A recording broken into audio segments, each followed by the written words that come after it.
চলো তোমাদের সাথে আমি আমার ডবল ক্লিনজিংয়ের একটা ভিডিও শেয়ার করি। তো আমি একটু বাইরে গিয়েছিলাম আজকে, তো আসার পরে তো আমার ফেসটা এখন ক্লিন করব। তো এই ক্লিনজিং বামটা দিয়ে প্রথমে আমি আমার মুখটা ধুয়ে নিচ্ছি। এটা হলো বিডি বিউটি গ্ল্যামারাস পেজের একটা ক্লিনজিং বাম। এটা খুবই ভালো একটা প্রোডাক্ট। এটা আমার মুখের যত ধরনের মেকআপ আছে সেগুলো তুলে দেয়, যত ধরনের ময়লা আছে সেগুলো ক্লিন করে দেয়। তো এটা দিয়ে আমি আমার মুখটা ধুয়ে নিচ্ছি, দেখতে পাচ্ছ। তো এই তো এটা দিয়ে মুখটা ধোয়ার পরে আমি আমার সিম্পলের ফেস ওয়াশটা ইউজ করব। তো এটা দিয়েও আমি আমার মুখটা ধুয়ে ফেলছি।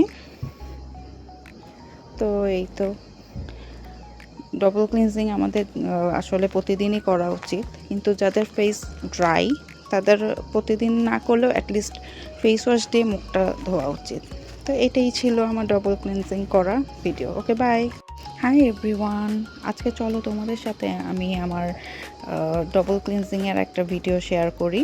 তো আমি একটু বাইরে গিয়েছিলাম আজকে, তো আসার পরে তো আমার ফেসটা এখন ক্লিন করব।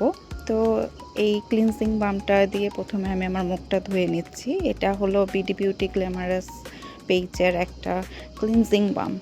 এটা খুবই ভালো একটা প্রোডাক্ট। এটা আমার মুখের যত ধরনের মেকআপ আছে সেগুলো তুলে দেয়, যত ধরনের ময়লা আছে সেগুলো ক্লিন করে দেয়। তো এটা দিয়ে আমি আমার মুখটা ধুয়ে নিচ্ছি, দেখতে পাচ্ছ।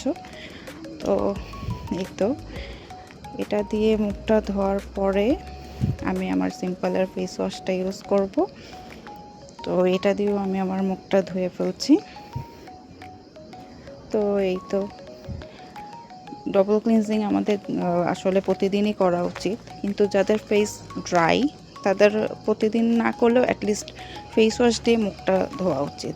তো এটাই ছিল আমার ডবল ক্লিনজিং করা ভিডিও। Okay, by.